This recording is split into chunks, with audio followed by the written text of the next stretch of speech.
सर्वमंगलेश्वरे सर्वार्थसाधिके शरण्ये त्र्यंबके गौरी नारायणि नमोस्तुते सर्वदा सर्वकार्येषु सर्वमंगलम् येषां हृदयो भगवान् मंगलाय तनो हरिः तदेव गणगणं सुदिनं तदेव ताराबलं चन्द्रबलं तदेव विद्याबलं दैवबलं तदेव लक्ष्मीपते ते स्मरामि असेजां देसेजां रहसेजां सर्वकार्यार्थसिद्धये विश्वेशं माधवं धुण्ठिं दण्डधमाणीं च भैरवं वन्दे कामेकुवाकुर्गा भवानी मणिकर्णिका तद्दुण्डमहाकाय कोटिसूर्यसमप्रभा निर्विघ्नं कुरु मे देव सर्वकार्येषु सर्वदा श्रीमन्महागणाधिपतये नमः भूमिं स्पृष्ट्वा महेद्यं विग्रहगलं मजात्वा क्षणसेन्दवः अनरोजाय वदुदानः सहस्रं दुक्षोरुधारापयस्वती पुनर्मांशदात्रयीः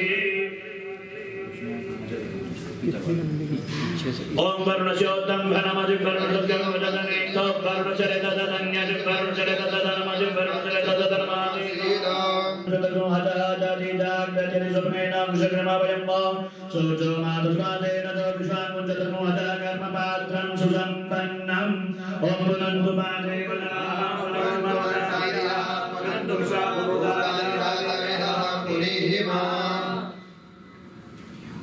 ओम पवित्र पवित्र सर्वावसानतो विवाहते कुंडलीकाक्षं सुवाह्याभ्यन्तरशुचिः कुंडलीकाक्षः पुनातो कुंडलीकाक्षः पुनातो कुंडलीकाक्षः पुनातो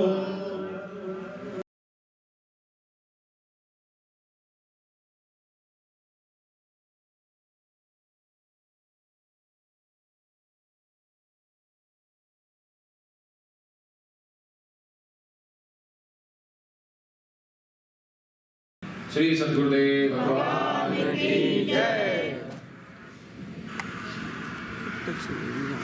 श्री सद्गुरुदेव भगवान की जय। प्रभु रामदास महाराज की जय। योग योगेश्वर श्री चंद्रमौली महाराज की जय। श्री सद्गुरु पातशाही धाम की जय। वृंदावन बिहारी लाल की जय।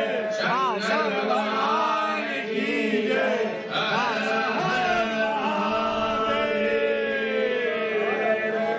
गुरु सदाशिव भगवान की जय। सत्सुभे योगे शुभे कर्णे मंगलाकरण विशेषेण विशिष्टायां दशम्यां शुभपठितो सकलशास्त्र श्रुति स्मृति प्राणोत फलप्राप्ति कामः आगम वाजन गोत्रोत्पन्नः मुखनाम शर्माहं ममात्मनः सपरिवार सुबान्धवस्य सगुरु परिवारस्य सगुरु बान्धवस्य भगवान श्री सद्गुरुदेव परम प्रभु श्री राजोपचारैः पूजन पूर्वक दुग्ध धारया पंचामृत धारया च अभिषिञ्चन पूर्वक यथामृतोपचारैः पूजन पूर्वकम् पुरुष सूक्तेन रुद्र सूक्तेन श्री सूक्तेन एवं प्रभु श्री राधा सिद्ध्यर्थं भूमि पूजनं दीप पूजनं दिग्रक्षणं भैरव नमस्कारं च अहं करिष्ये। ओम दीक्षं महाकाय कल्पानुदानं पमा भैरवाय सुब्रह्मण्योद्यां दातु मनसि भैरवाय नमः वामवादे मित्रवारं भूमिं ताडयेत् हस्त प्रक्षालनम् देवताय नमः देवताराधे गन्धाक्षत पुष्पाणि समर्पयामि नमस्करोमि। ओ देवदेवरूपस्थं कलशाक्षी अवगणकृत्यावत् पूजा समाप्ति स्यात् तावत् त्वं सचिरो भव। अनेन दीपपूजनेन दीपप्रियतां नमः हस्त प्रक्षालनम्। ओम गणानां गणपति वामहे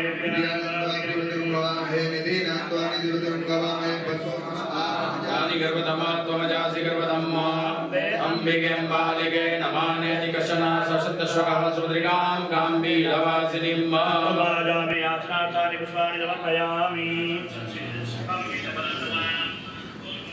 ओम पादयोः पाद्यं हस्तयोरर्घ्यं मुखे आचमनीयं सर्वांगे स्नानीयं जलं समर्पयामि स्नानीयं पंच।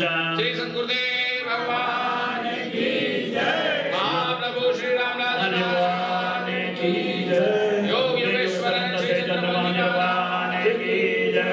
श्री पातशाही धाम की जय। श्री वृंदावन बिहारी लाल की जय।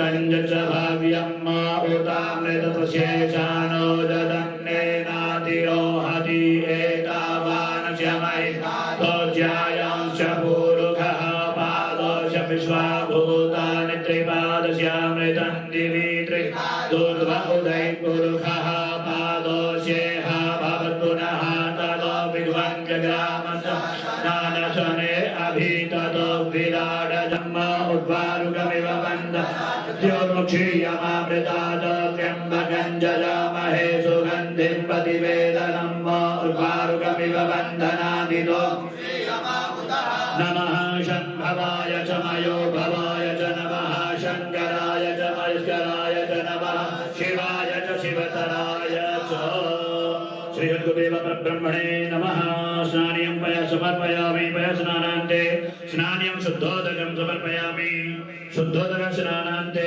आचमनीयं जलं समर्पयामि। अब सबको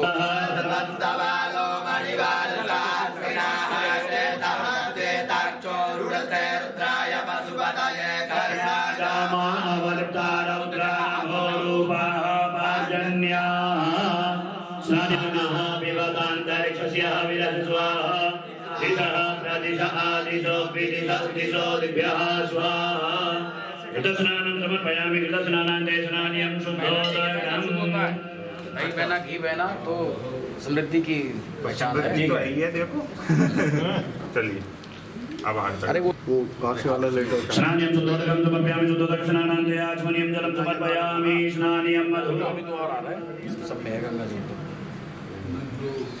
ओम मधुपातारिताय ते मधुक्षरन्ति सिन्धवः माध्वीर्नः सन्तो गधीः मधुरन्तमुतो गतो मधुमत्पार्थिवगुरजः मधुद्यौलतुनः पिता अन्नो वनस्पतिर्मधुमान् असुसूर्जः माध्वीर्गावो भवन्तु नः मधु मधु मधु स्नानियं मधु समर्पयामि मधुस्नानान्ते स्नानियं शुद्धोदकम्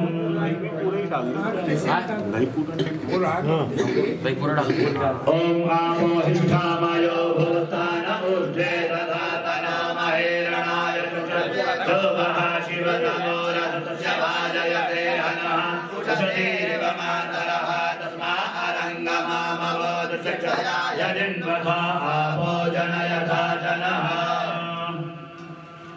ऑफ करके ऑन करो महेरणाय चक्षते जो वः शिवतमो रसतस्य भाजयते हनः उशतीरिव मातरः तस्मा अरङ्गमामवोदशक्षयाय जिन्वथा दो है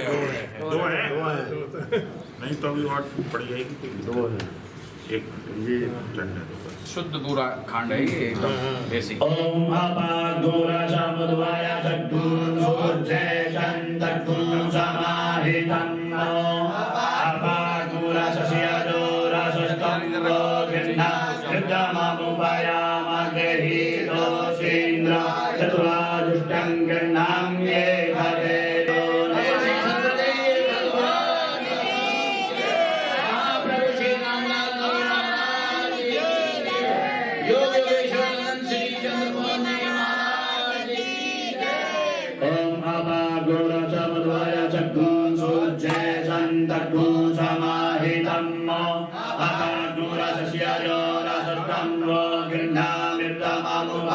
मग्रहीतो सीन्द्राय त्वाजुष्टं गण्डां ये गते जो निरिन्द्राय त्वाजुष्टतमम्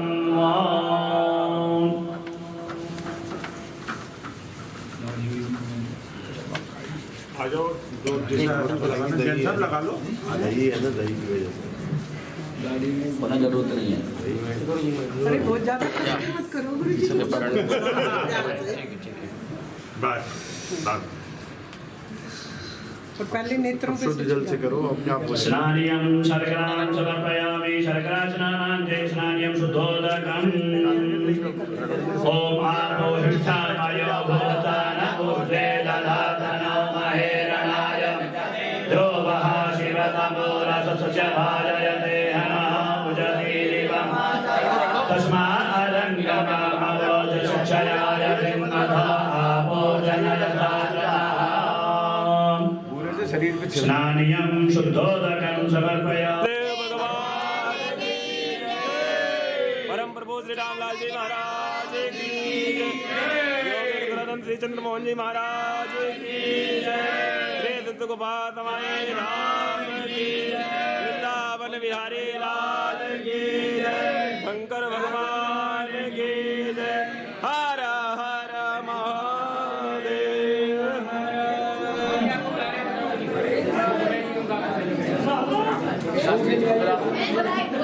शास्त्री जी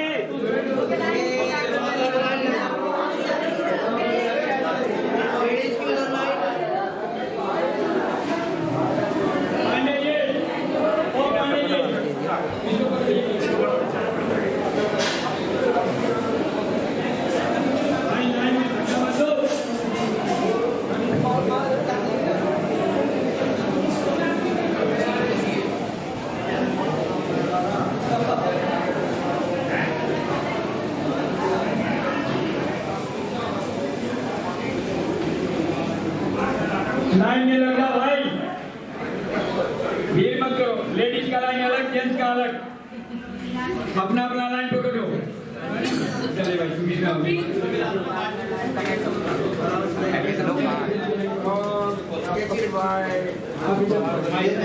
तुम हर किसी को माइक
प्रस्तुत कर रहा हूँ इसका नाम है बृहस्साम और बृहस्साम के ऋषि भरद्वाज हैं और देवता इंद्र हैं और छंद विहति है। वेदी छंद का साम होने के कारण इसका नाम बृहस्साम तथा साम प्रस्तुत है।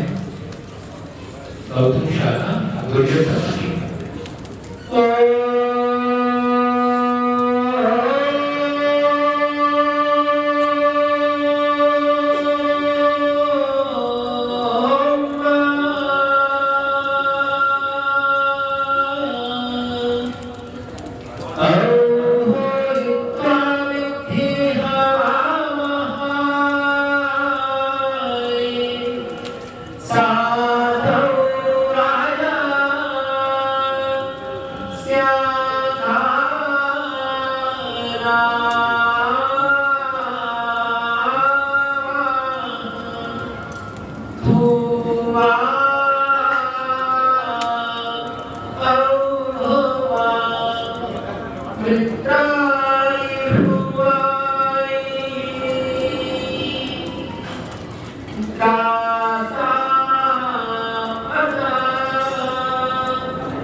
I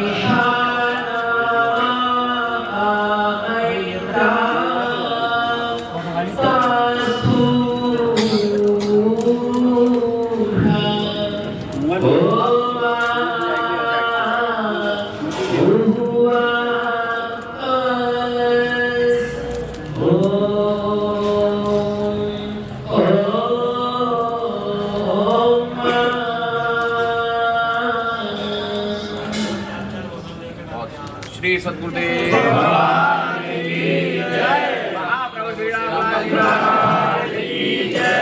योगेश्वर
आनंदमानंदकरं प्रसन्नं ज्ञानस्वरूपं शिवोऽर्थरूपं योगीन्द्रमीड्यं गौरवैद्यं श्रीमद्गुरुं नित्यमहं नमामि श्रीमद्गुरुं नित्यमहं नमामि यस्य प्रसादात् भक्ता सुभावना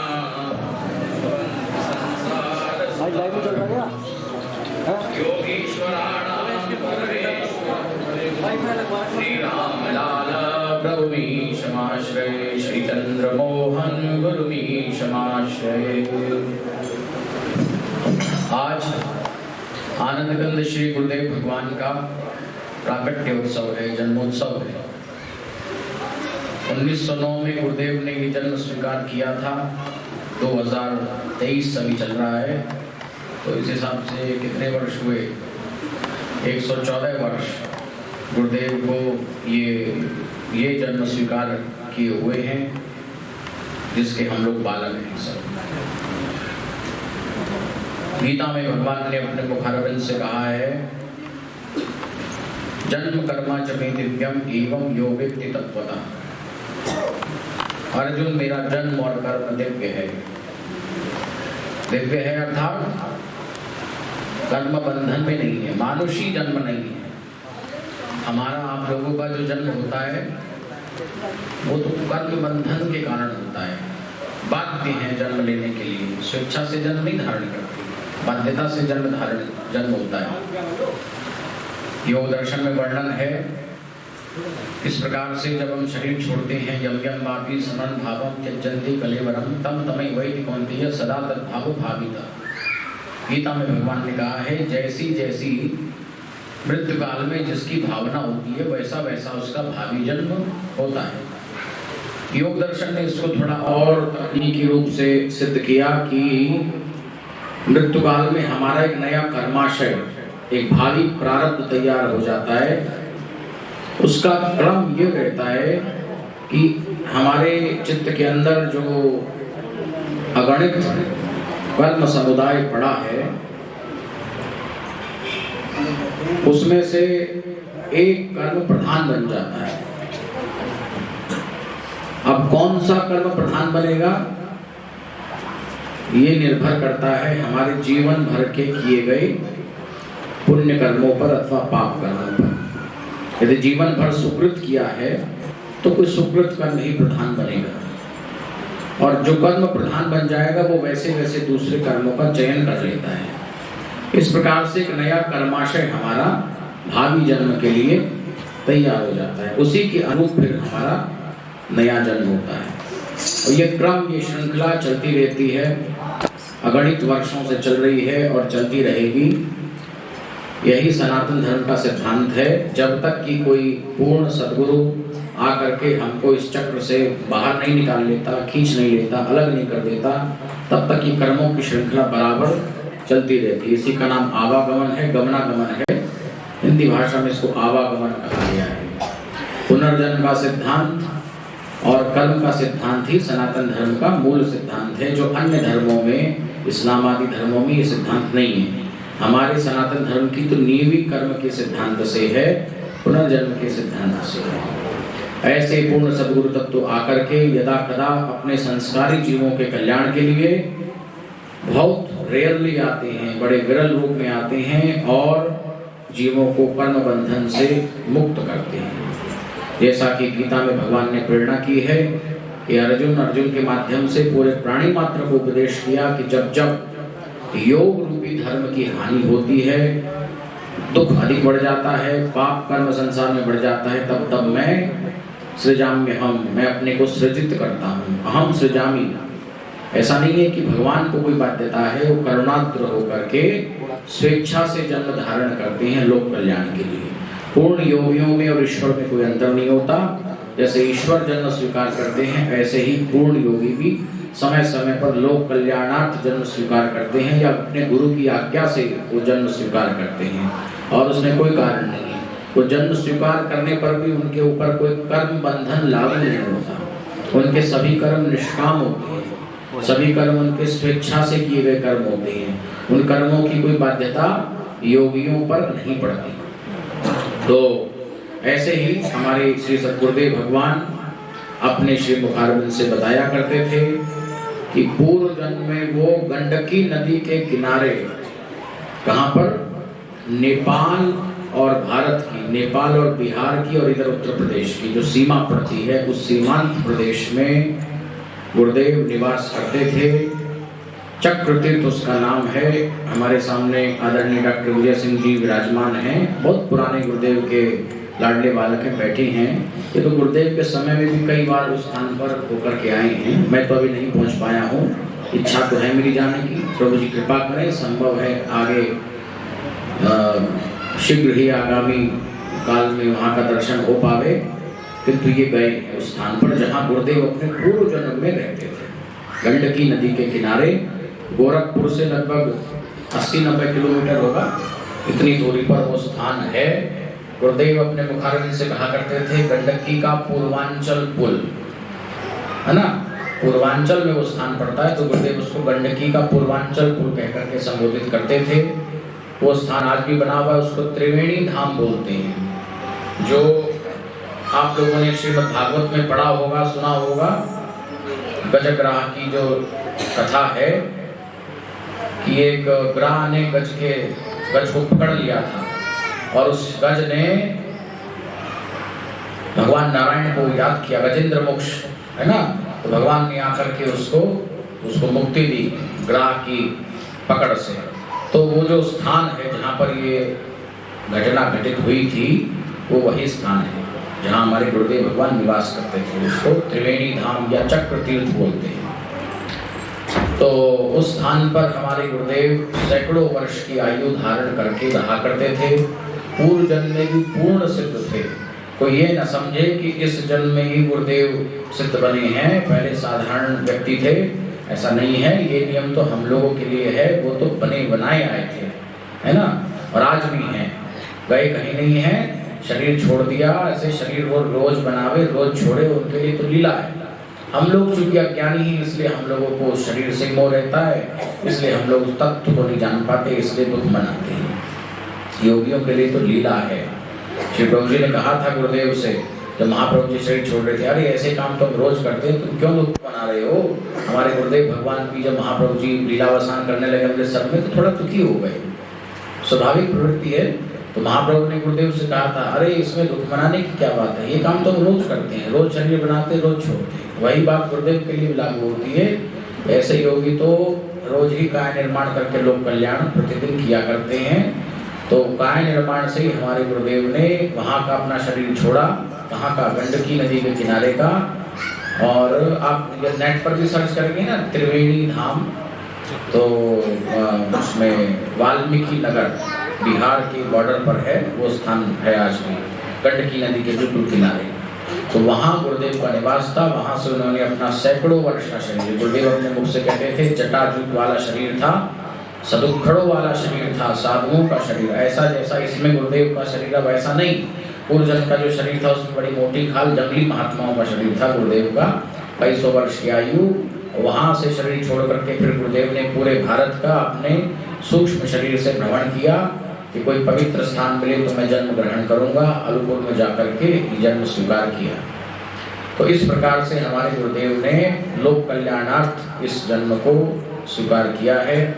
महाप्रभु के चरणारविंद में जब आए अपनी 17-18 वर्ष की अवस्था में, तो पहले ही दिन स्वप्न में श्री महाप्रभु जी ने दिखा दिया था कि कुएं पर खड़े हैं।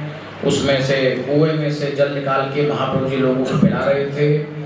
गुरुदेव आए, उनको बड़ी प्यास लगी थी, महाप्रभु जी ने खूब जल पिलाया, तृप्त कर दिया। उसके बाद वो बाल्टी डोल पकड़ा दिया कि अब तुम लोगों को जल पिलाओ। जैसे ही गुरुदेव जल पिलाने लगे, पीने वालों की संख्या बहुत बढ़ गई। महाप्रभु ने गुरुदेव भगवान को चुना इस योग प्रचार के लिए, पहले दिन चुना, है ना। पहले से योगी लोग जब आते हैं, वो अपने आने से पूर्व ही अपना जो जो कार्य करना है उसका खाका तैयार करके आया करते हैं। तो उनका इसलिए जन्म कर्म सब दिव्य होता है। कहाँ जन्म ग्रहण करना है, कहाँ किस किस को शरण में लेना है, किस किस पर कृपा करनी है, कैसे कैसे संस्कारों का भुगतान करना है, और कहाँ अपने शरीर को छोड़ देना है, ये सारा वो अपना तैयार करके आते हैं। इसमें किसी को कोई शंका संदेह नहीं करना चाहिए। तो उसके बाद जो है गुरुदेव ने महाप्रभु के शरणागत होकर के और ये व्यापक योग प्रचार किया।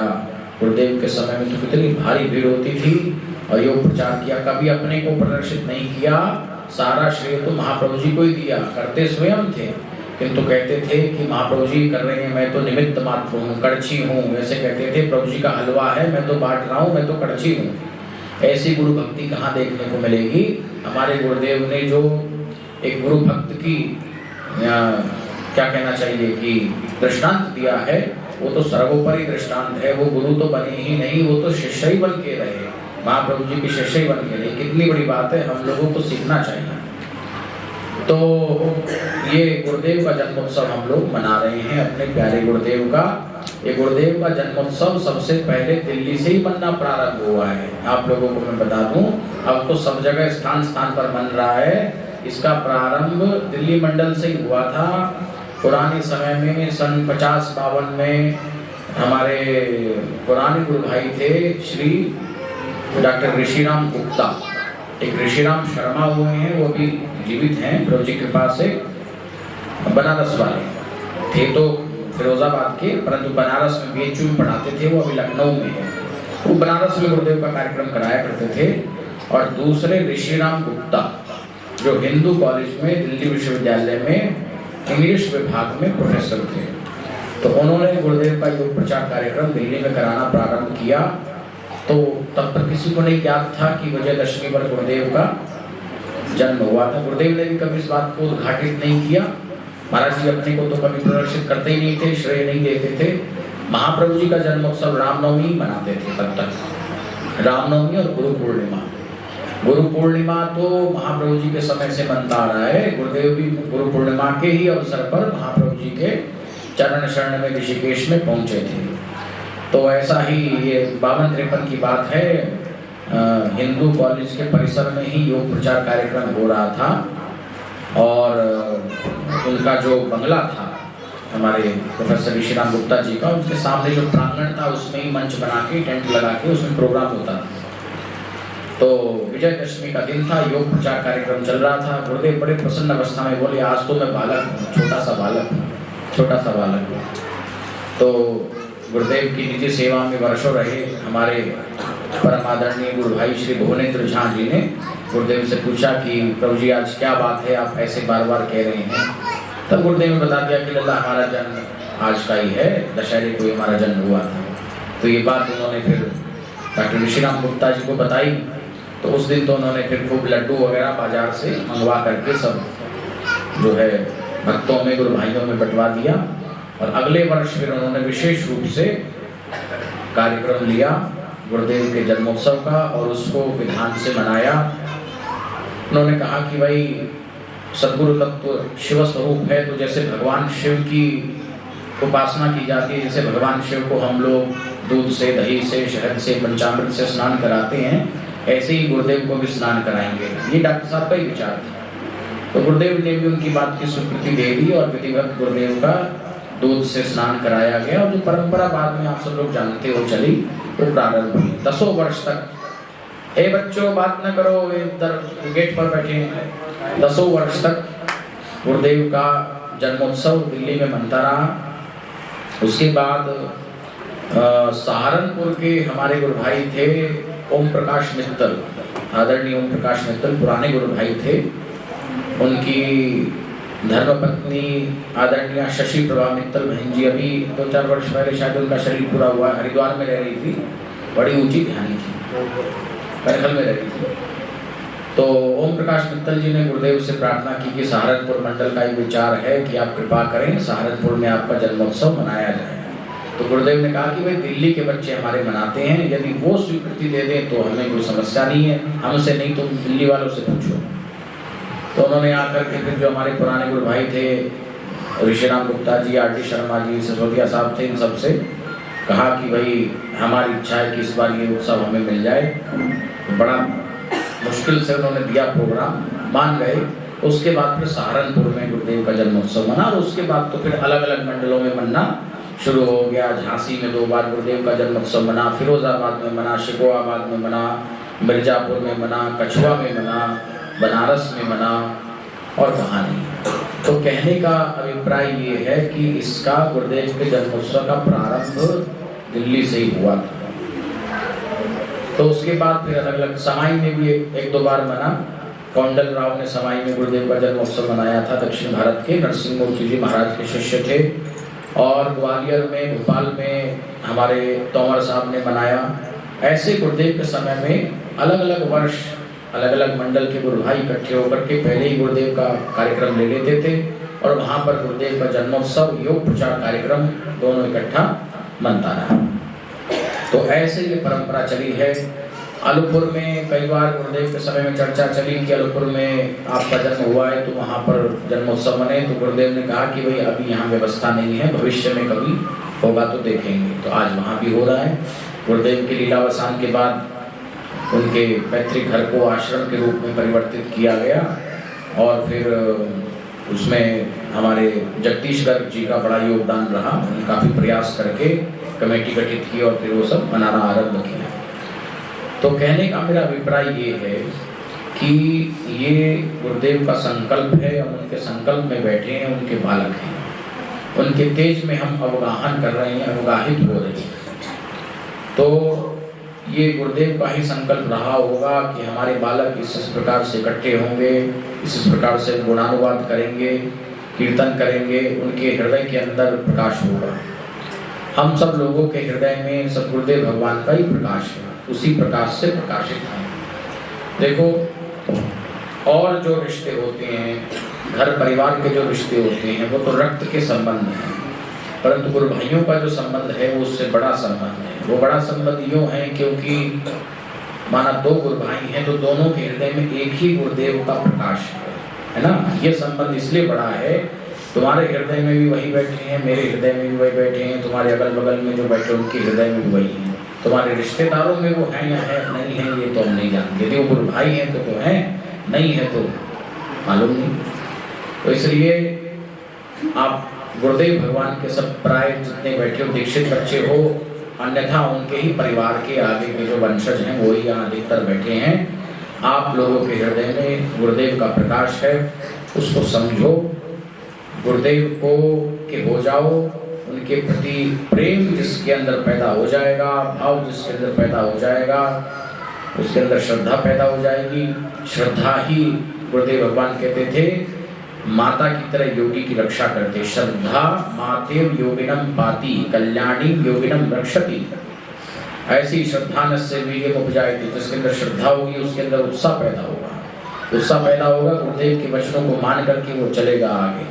कल्याण भाजन वही बनता है जो गुरुदेव का प्यारा बालक बन जाए, है ना। कोई कितना ही मंत्र जप करता रहे, यदि गुरु की दृष्टि नहीं है तो उसको फिर बहुत लंबा समय कभी लगेगा उसका उत्थान होने में, मालूम नहीं हो पाएगा कि नहीं हो पाएगा।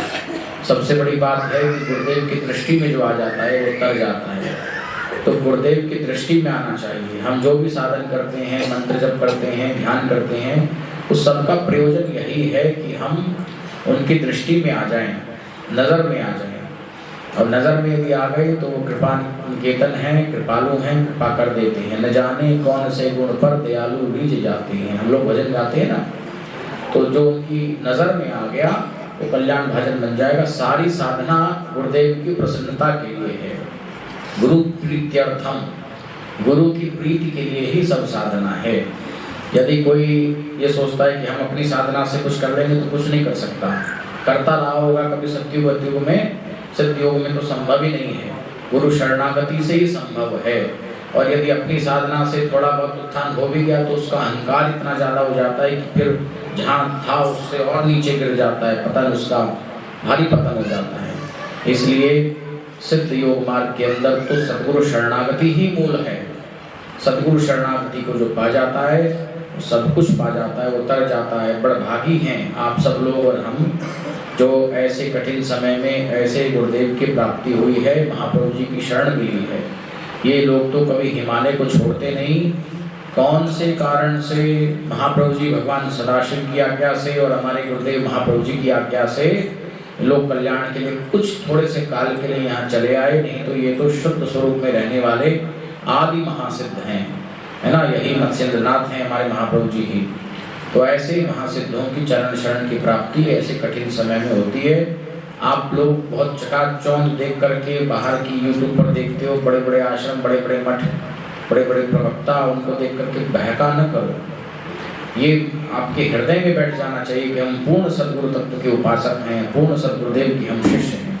ये भाव यदि हृदयस्थ हो गया, बुद्धिस्थ हो गया, तो आप जो है उनके हृदय में अपना नाम लिखा लोगे और अपने हृदय में उनको स्थापित कर लोगे। ये बहुत बड़ी बात होगी।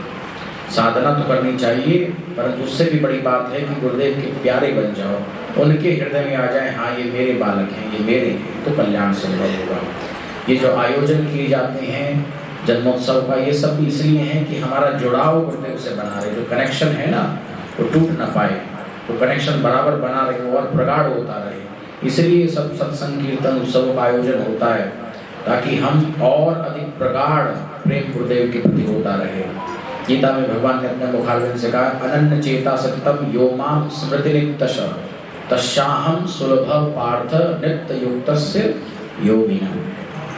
अनन्य चित्त, अनन्य चेता, अनन्य चित्त वाला होकर के जो यो माम स्मृति नित्यश बराबर मेरा स्मरण करता है, जिसके चिंतन में बराबर मैं रहता हूँ, ऐसा भगवान कह रहे हैं। यो माम स्मृति नित्यश तस्याहम सुलभ पार्थ नित्य युक्तस्य योगिना। ऐसे नित्य युक्त योगी के लिए अर्जुन मैं सदा सुलभ हूँ। तस्याहम सुलभ, मैं उसके लिए सुलभ हूँ। ये कहना कि वही बहुत कठिन है, भगवान कह रहे मैं तो उसको सदा सुलभ हूँ। किसको? जो बराबर मेरा अहर्निश चिंतन करता है, जो बराबर मुझसे जुड़ा रहता है, जिसका जो ये सोचता है कि हाँ ये मेरे हैं, ये मेरे गुरुदेव हैं, इसके अंदर ये भाव भी प्रतिष्ठित यदि हो जाता है, उसके लिए मैं सुलभ हूँ। हमारे गुरुदेव भगवान के बड़े गुरु भाई ब्रह्मचारी गोपालानंद जी महाराज के ध्यान अनुभवों में है कि एक ऐसा गुरु भक्त, कई गुरु भक्तों की श्रेणी थी, उसमें एक गुरु भक्त जिसने कोई ज़्यादा साधन नहीं किया है, परंतु उसके अपने गुरुदेव में बड़ी भारी भक्ति थी। उसका उन्होंने अंतिम समय देखा, उसका शरीर छूटा। योगी तो वो था नहीं, साधन कुछ किया नहीं था, प्राण उसके नेत्रों के द्वारा निकल गए। उसके बाद उसका नरक का कुछ संस्कार था, वहाँ वो गया। वहाँ यमदूत उसको भला मारते थे, उसको कष्ट नहीं होता था क्योंकि उसकी चित्त वृत्ति गुरुदेव में थी। उसके बाद कुछ स्वर्ग के संस्कार थे, उनका भी उसने भुगतान किया, उनमें भी वो निर्लिप्त रहा। और उसके बाद फिर उसका जन्म हुआ, उसमें उसने साधन किया, गुरुदेव की कृपा से वैसे वैसे उसके संस्कार बन गए। ऐसा करके 3 जन्मों में उसका कल्याण हो गया। और जो साधन करने वाला था उसका 2 जन्म में वो पूर्ण योगी था। पूर्ण योगी तो सदा सतु सदैव मुक्त है, वो तो सदा ही मुक्त है। सतु सदैव सिद्ध सदैव मुक्त उपनिषद कहते हैं, श्वेताश्वेतरोपनिषद ने कहा।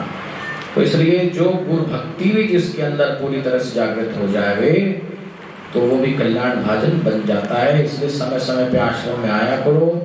और केवल ये गुरु भक्ति नहीं होती है कि आए समय से आए 12, हाँ मालूम है कि भाई 12 बजे आरती होगी तब पहुँच जाएंगे, वो भंडारा खा के प्रसाद देके ब्रह्मचारी जी से चले जाएंगे। ये गुरु भक्ति थोड़ी है, ये तो खाना पूर्ति है। ठीक है, कुछ ना करने से तो ये भी अच्छा है, गुरुदेव की दृष्टि में आ रहे हो, दर्शन कर रहे हो। परंतु जिनको ये चाहिए, जिनको प्रेम है गुरुदेव से, उनको तो पहले आना चाहिए। मैं तो अपने विद्यार्थी बालकों से भी कहता हूँ कि 1-2 दिन पहले आया करो आश्रम में, सेवा किया करो। कुछ सेवा करोगे तभी उनकी दृष्टि में आओगे। तो इसलिए गुरु भाइयों को भी समय से आना चाहिए, सुबह तो आ ही जाए। और अपने बालकों को आश्रम में छोड़ा करो। जो आपके बच्चे हैं तरुणावस्था में हैं, उनको 1 सप्ताह के लिए 2 सप्ताह के लिए जब उनकी छुट्टी पड़ती है तो आश्रम में उन्हें छोड़ना चाहिए। यहाँ आश्रम में रहेंगे, वो गुरुदेव की चर्चा, प्रभु जी की चर्चा दिन रात आश्रम में होती रहती है, बराबर सुनेंगे। हमारे मुझसे सुनेंगे और हमारे जो बड़े गुरु भाई हैं उनके मुझसे सुनेंगे। और उसके बाद फिर सुबह आसन करेंगे, नीति करेंगे, आरती, गीता पाठ, तमाम सब बातें। तो उनके अंदर वो संस्कार का भी होगा। उनके जो सुख संस्कार हैं जाग जाएंगे, और जिनके नहीं है तो बन भी जाएंगे। संस्कार संस्कार को बनाता है। तो इसलिए मैं कहता हूँ कि यदि आप चाहते हो कि इस योग की परंपरा आपके परिवारों में चलती रहे तो ये आवश्यक है कि आप अपने बालकों के अंदर प्रभु जी की भक्ति के संस्कार हो। नहीं तो ये परंपरा 1-2 पीढ़ी चलेगी, उसके बाद विनष्ट हो जाएगी। महाप्रभु जी के जो दीक्षित शिष्य समुदाय था, आज हम उनको जानते भी नहीं, कौन कहाँ है, समाप्त हो गई परंपराएं की। एक आध कोई होगा तो होगा। तो इसलिए यदि आप चाहते हो कि इस योग की परंपरा जो आप लोगों को गुरुदेव से प्राप्त हुई है आपके परिवारों में चले, तो अपने बालकों को ऊंचे संस्कार हो। समय समय पर उनको आश्रम में रहना चाहिए। आश्रम में जो रह जाता है ना आकर के, वो पक्का हो जाता है। तो कुछ समय भी आश्रम में रह जाए, उस पर छाप लग जाती है, वो छाप काम करती है। छाप माने संस्कार, छाप ही तो है। कर्म का जो छाप है उसी का नाम संस्कार है। बस हम ज़्यादा समय नहीं लूँगा। आज गुरुदेव का जन्मोत्सव इस प्रकार से हम लोग मना रहे हैं। हमारे डॉक्टर साहब बैठे हैं, वो भी कुछ थोड़ा सा संबोधन करेंगे आधा घंटा, और उसके बाद फिर प्रभु जी की आरती होगी 1 बजे से, और आरती के बाद फिर ब्रह्म भोज होगा, भंडारा शाम तक चलता रहेगा। और खूब भजन कीर्तन इधर चलता रहेगा, दरबार में संगीत चलता रहेगा। इस प्रकार से खूब आनंद उठाएंगे। श्री सतगुरुदेव परम प्रभु श्यामलाल जी महाराज की जय। योग योगेश्वर गुरुदेव अनंत श्री चंद्रमोहन जी महाराज की जय। श्री सुखा समाई नाम की जय। वृंदावन बिहारी नाम की जय। शंकर भगवान की जय। हर हर हर महादेव।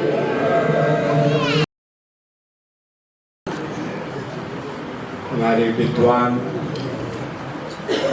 ब्रह्मचारी जी, आनंद कंद श्री सद्गुरुदेव भगवान के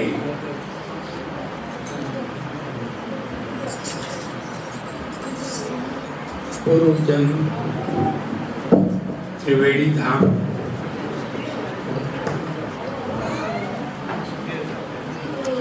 तथा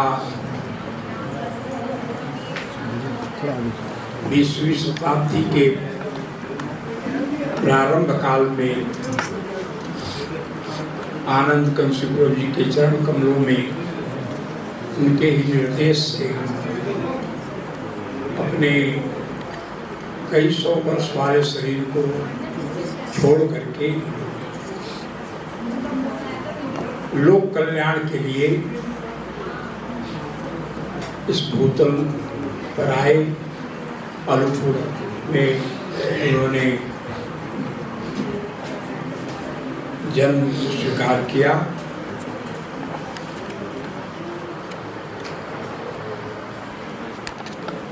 श्री सद्गुरुदेव भगवान का सर्वप्रथम दर्शन 1965 में कछुआ मिर्जापुर जिला है, तो वहाँ उसमें हम विद्यार्थी थे, 18-19 वर्ष का उम्र था। पिताजी का आदेश गया कि गुरुदेव भगवान का कार्यक्रम है बरैनी गांव में, वो आने वाले हैं, तो तुम विद्यालय से छुट्टी लेकर आ जाओ।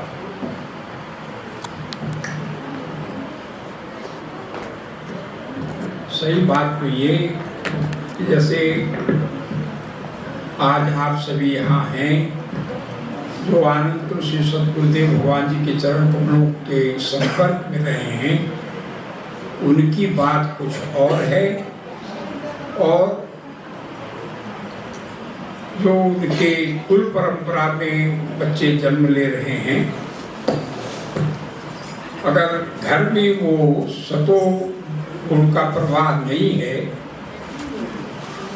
दोनों समय आरती पूजन नहीं करते हैं, तो ये देखने में आया कि बच्चों में वो संस्कार उदय नहीं हो पाते।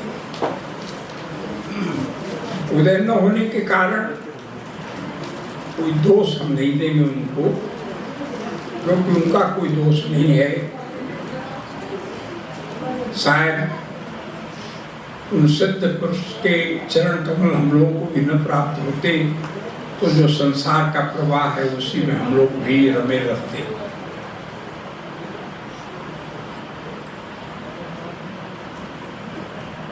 श्री प्रभु जी का जो प्रथम दर्शन हुआ वो रथारूढ़ थे।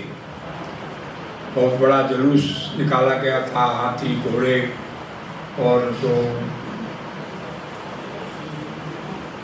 प्रदर्शनियों में लोग लगाया करते हैं उस प्रकार का एक रूपक था। आनंद कंद श्री सद्गुरुदेव भगवान का जो स्वरूप उस समय था वो बिल्कुल महात्माओं का नहीं था।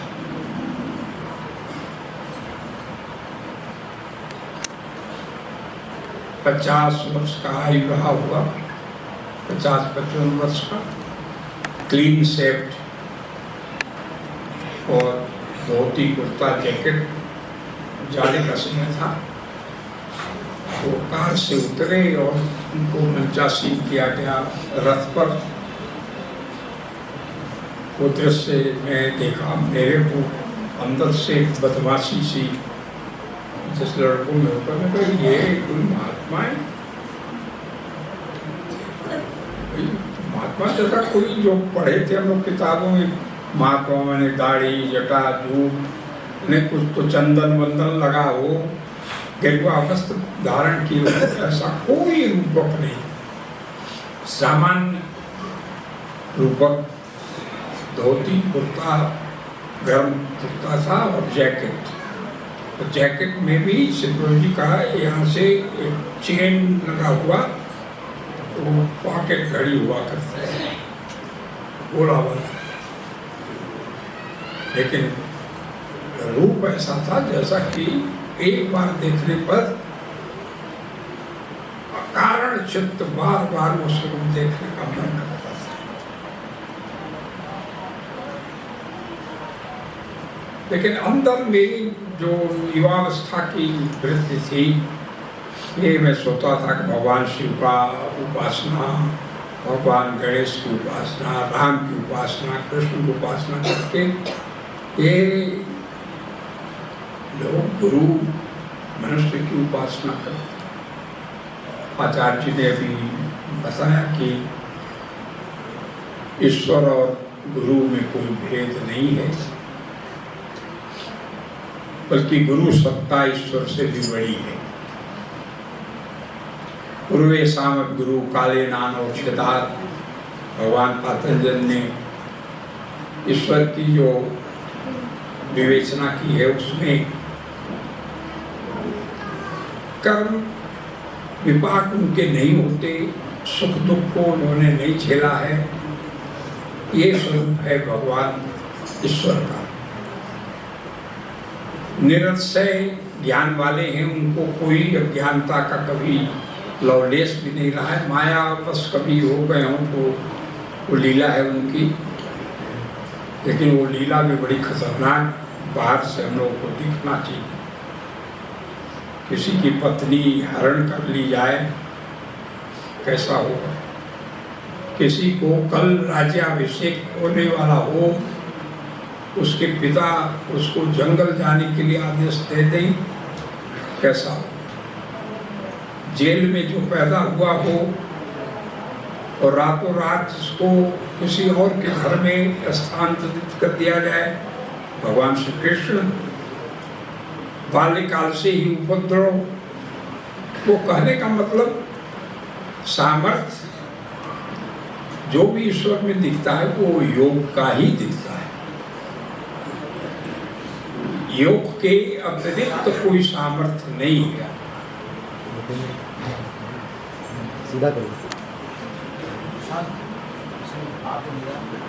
तो वहाँ जो श्री गुरुदेव का मैंने रूपक देखा, बड़ा अच्छा लगा। ये नहीं कि चित्त में बड़ा स्वरूप बैठ गया।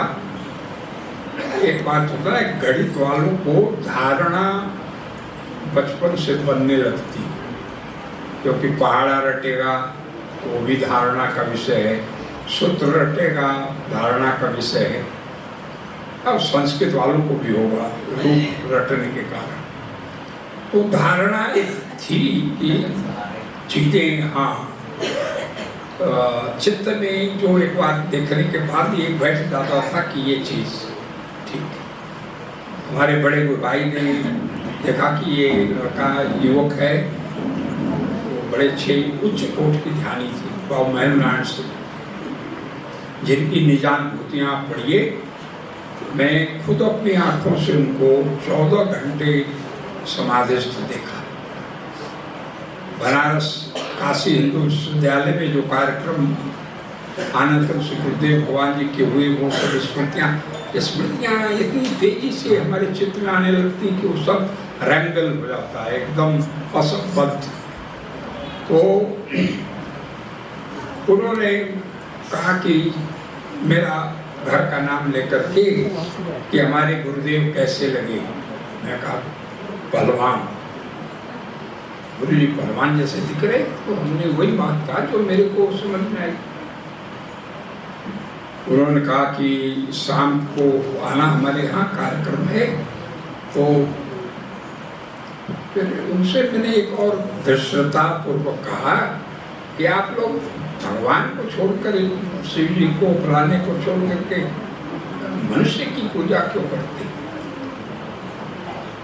ये मेरे अंदर का स्वाभाविक रोष था, पारंपरिक रोष।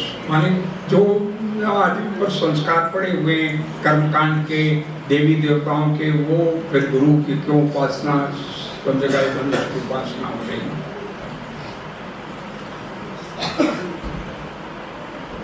बाद में जब आनंद के सतगुरु भगवान के चरण कमलों में निकटस्थ हुए तो हमने देखा कि सिद्ध योग ही वो योग है जो कभी जगदात्मा भगवान श्री कृष्ण ने विपत्ति में पड़े हुए अर्जुन को दिया।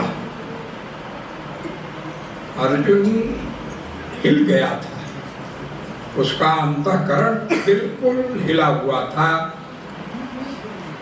क्योंकि सामने जिससे युद्ध करना था वो सभी उसके दादा, मामा, गुरु, पितामह विष्णु जिसके गोद में खेला हुआ था, आज वो विपरीत में हैं, विरुद्ध में खड़े हैं। और ये सब इच्छा मृत्यु वाले भी थे। द्रोण, भगवान द्रोण को भी कोई नहीं मार सकता था, वो सामान्य नहीं था। ब्रह्म को जानने वालों में महाभारत में 3 नाम दिया है, जिसमें द्रोण और भीष्म भी ब्रह्म तत्व को जानने वाले। तो ऐसा युद्ध के काल में अर्जुन का जो स्थिति है गीता में, वो हिल गया, बिल्कुल हिल गया। हम लोग भी जीवन में हिलते रहते हैं। संसार में हमारा कोई कार्य नहीं होता है, सफल नहीं होता। कहाँ गुरुदेव, कहाँ प्रभु, कहाँ, तो हिलने की अवस्था गलत नहीं है। उसी अवस्था में प्रभु को परीक्षण कर सकते हैं। गुरुदेव की कृपा ऐसी ही मन अवस्था में होती है। किस मन अवस्था में? जब चित्त में शुद्ध रूप से संशय उत्पन्न हो और आप उस संशय के निवृत्ति के लिए प्रभु के शरण में जाएं कि प्रभु आप हैं या नहीं हैं। वो हैं तो कृपा करते। अर्जुन ने भी भगवान कृष्ण से सखा था, सखा भाव था। क्या किया उसने? वो लंबा भाषण दे दिया कि आप क्यों युद्ध में मेरे को ढकेल रहे हो, जैसे ये दिक्कत होगी, वो दिक्कत होगी, वर्ण संकर होंगे, स्त्रियां विधवा हो जाएंगी, फिर चरित्रहीनता आएगी, तमाम बातें। भगवान कृष्ण ने देखा कि ये तो बड़ा ज्ञान की बात कर रहा है। भगवान श्री कृष्ण ने पहले एकदम लौकिक रूप से डांट लगाई। बड़ा पंडित बनता है तू, तेरे अंदर तो कायरता में देख रहा हूं। तू तो क्लैप्य को प्राप्त हो गया है, नपुंसकता को प्राप्त हो गया है, युद्ध ऐसा देख करके, और तू डरा हुआ क्या क्या बातें कर रहा है। जब बड़ी डांट पड़ी है तब उन्होंने शिष्यत्व ग्रहण किया है। साधु माम प्रपन्नम, मैं आपका शिष्य हूँ, आप मेरे को जो उचित है उपदेश करिए। ये अब गुरुदेव का जो स्वरूप है वो गीता में दूसरे अध्याय से शुरू होता है। भगवान कृष्ण गुरु तत्व के रूप में वहां आ जाते हैं और गीता खत्म होने के बाद गुरु तत्व खत्म भी हो जाता है। इसलिए कि फिर जब अर्जुन ने कहा कि मेरे को एक बार गीता सुना दो, तो उन्होंने कहा नहीं, अब संभव नहीं है, क्योंकि उस समय मैं योग युक्त था, गुरु तत्व में लीन था। इसलिए गुरु की दायरा समझ में आई कि ईश्वर से ऊंचा है। फिर भगवान ने उनको तमाम पहले रूखा सूखा उपदेश दिया, ऐसे बैठो, ऐसे मन को वो करो, संयम करो, फलाना ठिकाना बताते बताते उसने भी कहा नहीं, मन तो बहुत दुस्तर है, उसको संयम में लाना। भगवान ने ये नहीं कहा कि नहीं तुम गलत कर रहे हो, उन्होंने कहा नहीं, बिल्कुल सही, लेकिन अभ्यास और वैराग्य से। अब आप सोचो इस कलयुग में अभ्यास और वैराग्य दोनों, और इस 80 वर्ष वाले अवस्था वालों को वो वैसे ही बैठने से नींद आने लगती है। वो अभ्यास और वैराग्य कैसे होगा, ये युवक हैं तो उनको प्रतीति हो जाए तो वो कर सकते, जिसको अनुभव हो जाए। सद्गुरु के पास से जो आचार्य जी ने भी कहा कि बच्चे एक आध हफ्ते रहेंगे तो धीरे धीरे उनके अंदर वो बीज पड़ेगा। और ये स्वरूप नहीं है, स्वरूप में वो शक्ति है जो कब किसके हृदय को आडोलित करते, कब किसके अंदर प्रकाश पैदा करते, चक्षुर उन्मीलन कब हो जाए। इसमें ये नहीं है कि आप शिष्य हो तो बाप के लड़के पर ही हुआ। जिसके अंदर विशुद्ध जिज्ञासा होगी, सद्गुरु भगवान कहीं भी हो वो कृपा हो जाती। मैं ऐसी कृपाएं देखा। जिन दिनों गोरखपुर में मैं था, प्रभु जी की लहर चलती थी, स्वरूप से दीक्षाएं हुई। 2.5 दिन समाज में बैठने वालों स्वरूप से, उन्होंने गुरुदेव भगवान को नहीं देखा।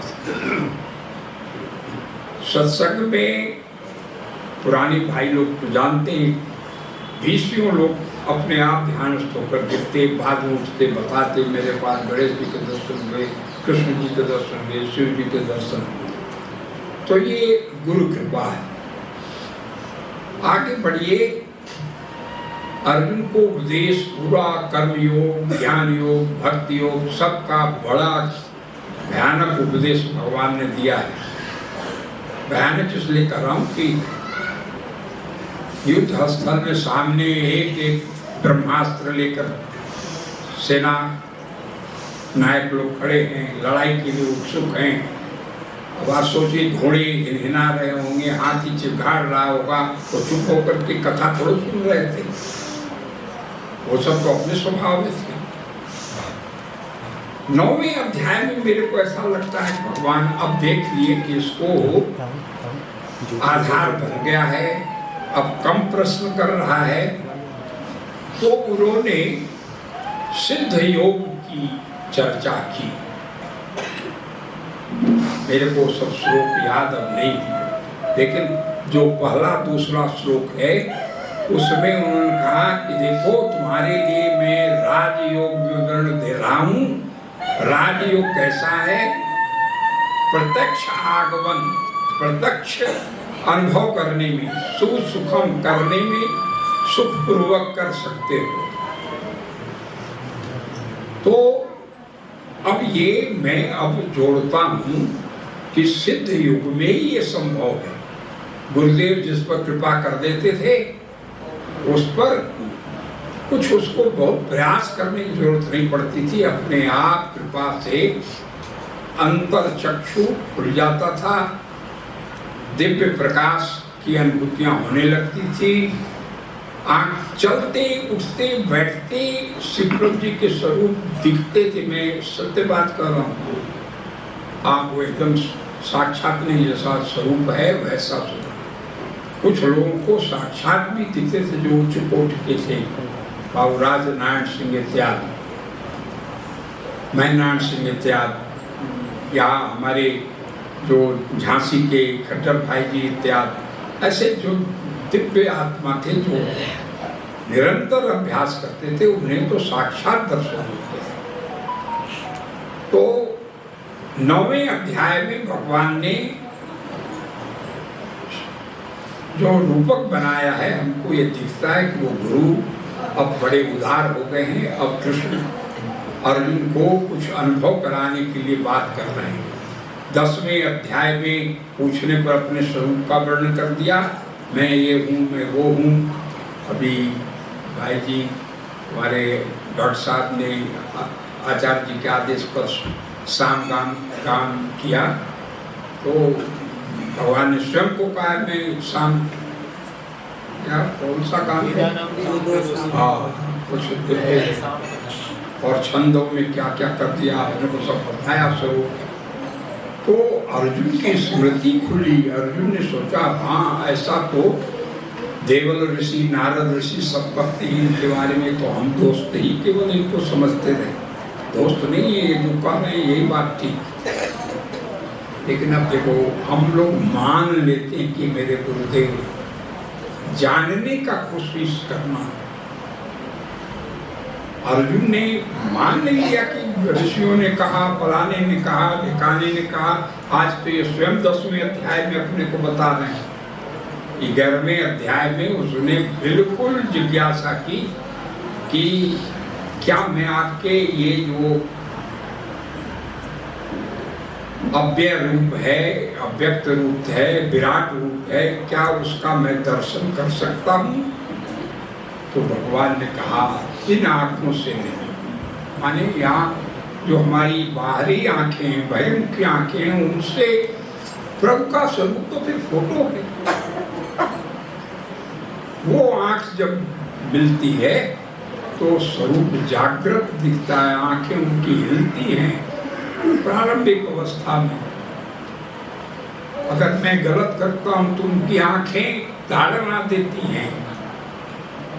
ये आपको अनुभव में होने लगा। अपने घर के स्वरूप में आप जब देखोगे कोई गलत काम करते हो तो वो स्वरूप उस प्रकार से जीवंत शक्ति स्वरूप होता है, वो आपको रास्ता दिखाता है।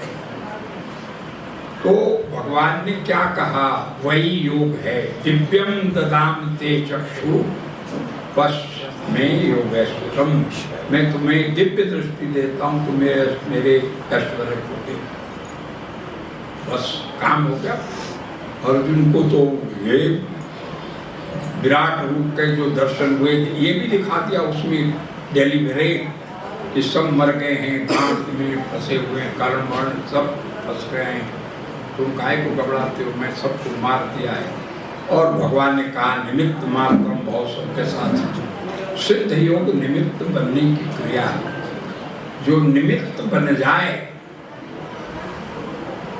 हम घर में हैं, गृहस्थ हैं, बहुत सी समस्याएं हैं, तो निमित्त तो हम बन ही सकते हैं कि प्रभु आपने मेरे को उस गृहस्थी में रखा है, तो आप देखो ना मेरे घर का काम। ये निमित्त भाव है। मैं आपका एक बच्चा हूँ, मेरे ऊपर भार है, ये काम है, लड़के का पढ़ाई है, दिखाना है, सब उन पर डालो और उनसे कहो कि आप देखो। उनके लिए बड़ा सरल काम है। हमारे लिए जो पहाड़ जैसा बोझ है वो उनके लिए वो एक रुई के फाहे जैसा सरल है। पाप के अथाह अघोर पाप किया हो तो भी गीता में भगवान ने कर दिया क्षिप्रम भवति धर्मात्मा। कृपा एक लहर तो आ जाए आपके अंदर कि हे प्रभु आप मेरे हो, मेरे से हो गई गलती, से हो गई गलती, आप संभालो। तो निमित्त का इस युग में बहुत साधना करने वालों को मैंने देखा। थोड़ा मेरे को तो डर लग गया, गलत बात में बोल जाता हूँ कभी, क्योंकि जो फेल हुआ रहता है वो ये बोलता है कि अरे क्या पढ़ते हो, हाई स्कूल पास करना बड़ा मुश्किल है। पहले पुराने जाने में ऐसे ही होता, जो कई साल फेल रहते थे वो दूसरे को भड़काते थे, अरे क्या पढ़ रहे हो बहुत रात दिन, अरे गणित में निकलना बड़ा मुश्किल है, अंग्रेजी में निकलना मुश्किल है। हो गए फेल नहीं, बहुत हो गए तो 3rd डिवीजन पास हो जाओ। तो ये रूपक मेरे चित्त में डर की वजह से बस गया, क्योंकि मैंने जितने ऊंचे ऊंचे ध्यानियों को देखा सब विलंट हो गए। कुछ काल बाद कहीं न कहीं से भ्रष्टता आ गई उनके, तो मेरे चित्त में डर सा बैठ गया कि ये करने में तो भाई हमारे ज्ञानी बाबा गाते थे, चढ़े सुचाक है प्रेम रस, गिरे सुचकनाचूर। जो जितना ऊंचा उठता है गिरेगा तो उतना ही चोट लगेगा। इसलिए भैया मेरे चित्त में ये रहता है कि सहज ही पकै सो मीठा हो, सहज ढंग से अपना प्रभु का चिंतन करते हुए जो प्रभु जी ने आदेश दिया है, स्वरूप घरों में दिया है, वो जागृत स्वरूप है। कोई जगह तो मैंने देखा कि स्वरूप को आधा नीचे से दीमक चाट गया या जल से वो करते करते गल गया है। घरों में मैंने ऐसा देखा। वो ये तो ठीक नहीं। प्रभु साक्षात उनको दिए अपने स्वरूप को ऐसे माथे में लगाकर शक्ति भर के, फिर प्रणाम नहीं करने देते थे। महाप्रभु का स्वरूप देने के बाद गुरुदेव बोलते थे स्वरूप लेकर सीधे जाओ, मड़वा करके दोनों तरफ शीशा लगा कर रखो और आरती पूजन करो और समझो कि यही तुम्हारे रक्षक हैं। प्रभु सदैव पत्रों में किसी भी विपत्ति के लिए कोई लिखे, आनंद से प्रभु जी लिखवाते थे, चिरंजीव तुम्हारा पत्र पढ़ा, तुम्हारे मनोभावों को जान करके अगर बहुत अच्छी बात है तो लिखते थे बड़ा हर्ष हुआ, तुम क्लेश में हो, मेरा मन दुखी है। लेकिन वो आनंद कंद श्री प्रभु जी हर क्षण अपने बालकों के मददगार रहा करते हैं। इसलिए तुम उठते बैठते चलते फिरते उन अचिंत चिंत श्री प्रभु जी के चरण कमलों का चिंतन किया करो, तुम्हारा ये जो भी विपत्ति है स्नेह से दूर हो जाएगा। तो गुरुदेव की कृपा क्या कहा जाए, उनकी शास्त्र ज्ञान बनारस हिंदू यूनिवर्सिटी में जिन दिनों 4 वर्षों तक कार्यक्रम हुआ, समय हो रहा है, बोल लीजिए, प्रसंग पूरा कर लीजिए। हाँ, प्रसंग तो इतना है गुरुदेव का कि 12-12 घंटे भी खत्म नहीं हो अगर उनकी चर्चा चलती रहे तो। लेकिन ये आयोजन है, श्री प्रभु जी के जन्मोत्सव का काल है, ये हम सभी के बनारस हिंदू यूनिवर्सिटी वाला प्रसंग। हाँ, बनारस यूनिवर्सिटी में उसमें हजारी साहब द्विवेदी रेक्टर थे, केनलाल शिवमाली, केनलाल श्रीवास्तव रजिस्ट्रार थे, केनलाल श्रीमाली उसमें वाइस चांसलर थे। और मालवीय भवन में आनंद प्रभु जी का कार्यक्रम ठस हाल में से भरा हुआ है, जिससे बहुत बड़ा हाल है, जिसमें श्री गुरुदेव भगवान जी प्रवचन करते, आगे सब संस्कृत के बड़े बड़े विद्वान पकड़ा बांधे, दक्षिण भारती, और ये हजारी साहब दिल्ली को कौन नहीं जानता, पढ़ा लिखा, सब ऐसे जैसे वो मंत्र से जो बीन बजाता है ना, तो ऐसे से सांप हिलता रहता है, ऐसे ऐसे दारी सब करते रहते। हम तो श्लोक नहीं समझ पाते थे, फिर अपने गुरुदेव की महिमा देखते थे ये बड़ा, और फिर अपने अपने विभागों में आमंत्रित अलग अलग से करते थे। फिर कृपाएं कितनी होती थी, माने वो सब बात आपको गपी लगेगी। कब ऐसे कुछ दे दिया, किसी का ट्यूबरकुलोसिस खत्म हो गया, किसी को मैरिन टीबी खत्म हो गया, क्या मैरिन, तो हम सब जो आज दिख रहे हैं ना, ये बोलने की जो क्षमता भी दिया वो प्रभु जी ने दिया, खड़ा करा करके ऋषिकेश में, लगा बोलो, बोलने की तो क्षमता थी नहीं, वही बोलते थे। आचार्य ने गागर में सागर भर दिया। गुरुदेव के जो शास्त्रीय स्वरूप है, जो आध्यात्मिक स्वरूप है, उनका जो कृपा स्वरूप है, सबका उन्होंने उल्लेख कर दिया। मैं तो केवल वो बात कर रहा हूँ जो आप भी सभी पा सकते हो। विशुद्ध जिज्ञासा लेकर के योग का आप आओ श्री प्रभु जी के चरणों में और उनसे लड़ो कि आप मेरे को अनुभव कराओ तो मानूंगा, नहीं अनुभव कराते तो नहीं मानूंगा, ऐसा साफ। लेकिन हृदय शुद्ध होना चाहिए। फिर उनको दाता को देने में कितनी देखेंगे।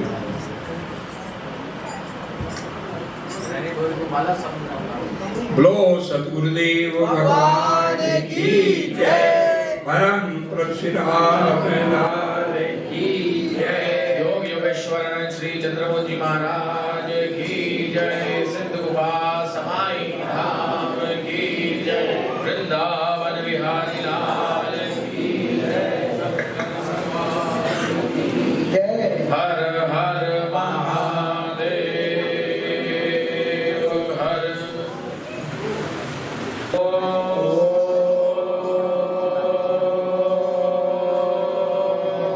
अखंड मंडलाकारं व्याप्तं येन चराचरं तत्पदं दर्शितं येन तस्मै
वंदन आय मुददाता में मांगता श्री सतगुरु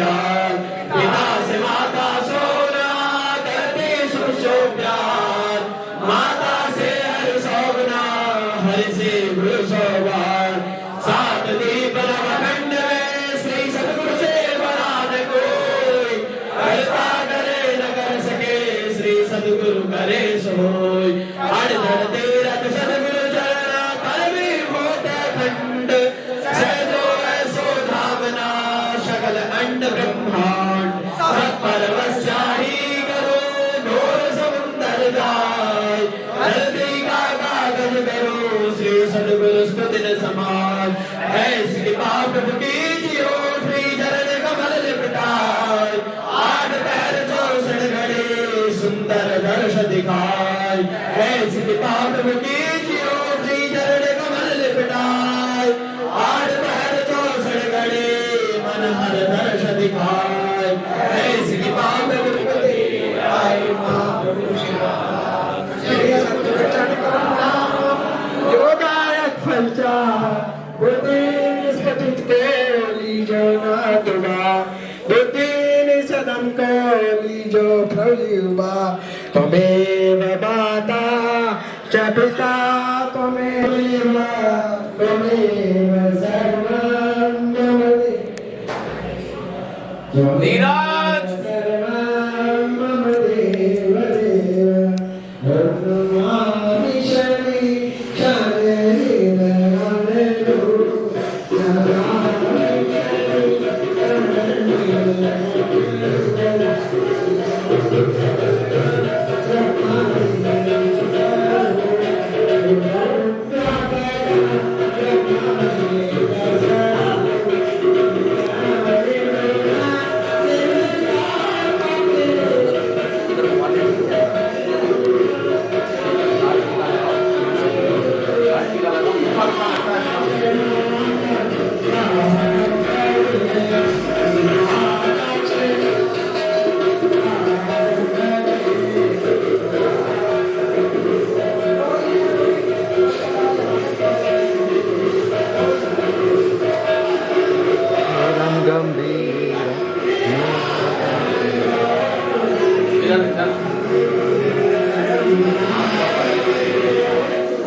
तवहि देव दर्पण रहे सोवे नमः बारंबार वाग्मतिपति श्री सतगुरुदेव शरणम हे सतगुरुदेव